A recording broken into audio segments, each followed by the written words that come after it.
ओम नमो भगवते वासुदेवाय। मित्रों, आपके और आपके परिवार पर भगवान नारायण की कृपा सदैव बनी रहे। आज हम तुलसी माता की कथा का श्रवण करेंगे। पहली कथा अनुसार एक कन्या थी। जब वह थोड़ी बड़ी हुई और उसको समझ आने लगी, तब से ही वह तुलसी माता जी का पूजन करने लगी। उसके प्रतिदिन का नियम था कि तुलसी माता जी का पूजन करने के बाद ही खाना खाती थी। जब वह कन्या शादी के लायक हुई, तब उसके माता पिता ने उसकी शादी करवा दी। कन्या को उसके माता पिता ने दहेज में एक तुलसी का गमला दिया। ससुराल में वह प्रतिदिन सवेरे उठते ही पूजा करती, फिर उसके बाद ही खाना खाने बैठती थी। उसकी दो जेठानियाँ थीं, वो दोनों उसका मजाक उड़ाती थी कि बड़ी नियम धर्म वाली बनती है। उन दोनों को उससे बहुत ईर्ष्या होती थी, इसलिए वो दोनों तुलसी माता का गमला छुपा देती। वह कन्या बड़ी मुश्किल से गमला ढूंढकर लाती, अच्छे से पूजा करती और फिर खाना खाती।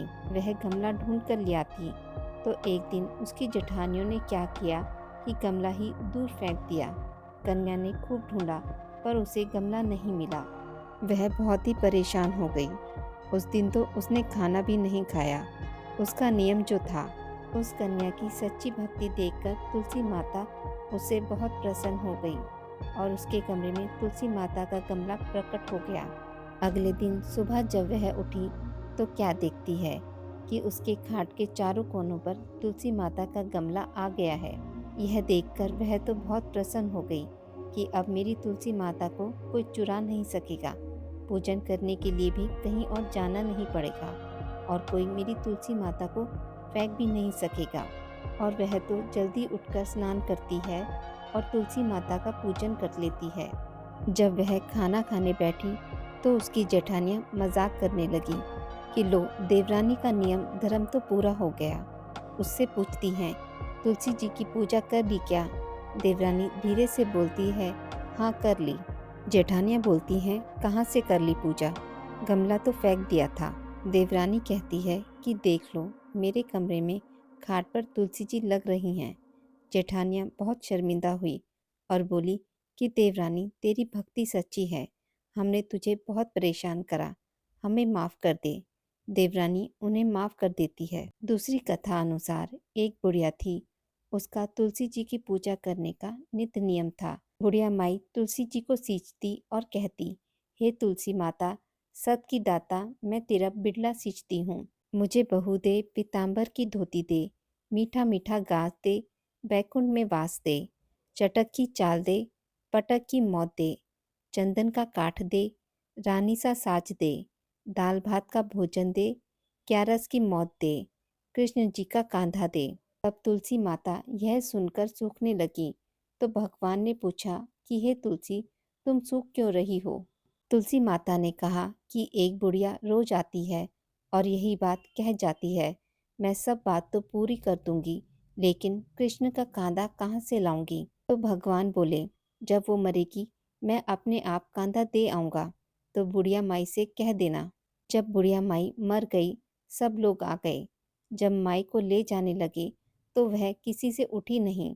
तब भगवान एक 12 बरस के बालक का रूप धारण करके आए। बालक ने कहा, मैं कान में एक बात कहूँगा तो बुढ़िया माई उठ जाएगी। बालक ने कान में कहा, बुढ़िया माई मन की निकाल ले, पीताम्बर की धोती ले, मीठा मीठा घास ले, बैकुंठ का वास ले, चटक की चाल ले, पटक की मौत ले, कृष्ण जी का कांधा ले। यह सुनकर बुढ़िया माई हल्की हो गई।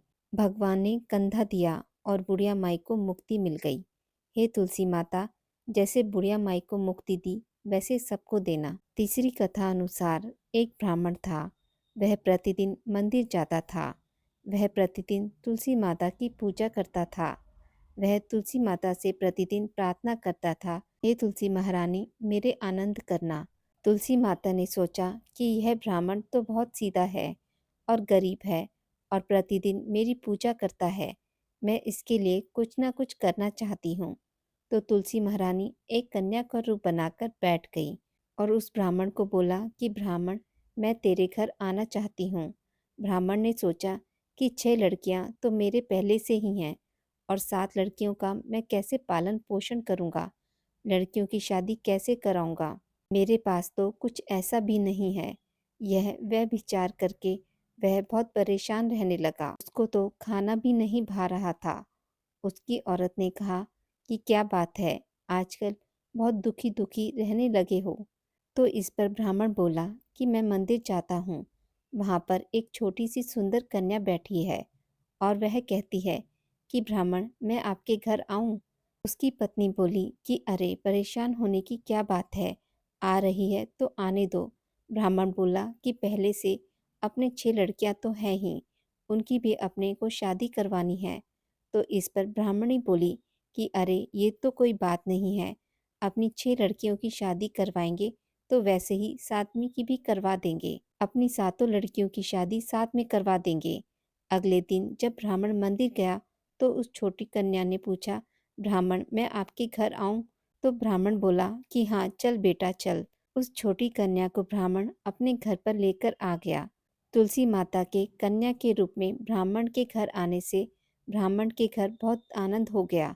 घर में लक्ष्मी जी की बारिश हो गई। जब ब्राह्मण सातों कन्याओं की शादी के लिए वर ढूंढने जाने लगा तो छोटी कन्या ने कहा कि मेरे लिए तो शालिग्राम जी के मंदिर में जाकर शालिग्राम जी को बोलना कि बारात लेकर आएं और मेरी 6 बहनों की तुम्हारी इच्छा से वर ढूंढ लेना। तुलसी महारानी की मेहरबानी से उसके तो सब जेवर कपड़ा सब तैयार हो गया और अच्छी धूमधाम से उनकी शादी हो गई। और उस ब्राह्मण पर तुलसी माता खूब टूटी। हे तुलसी माता, जैसी कृपा आपने ब्राह्मण पे की वैसी सभी पर करना। कहानी कहने वाले, सुनने वाले और हुंकारा भरने वाले पर भी करना। आज की इस वीडियो में बस इतना ही।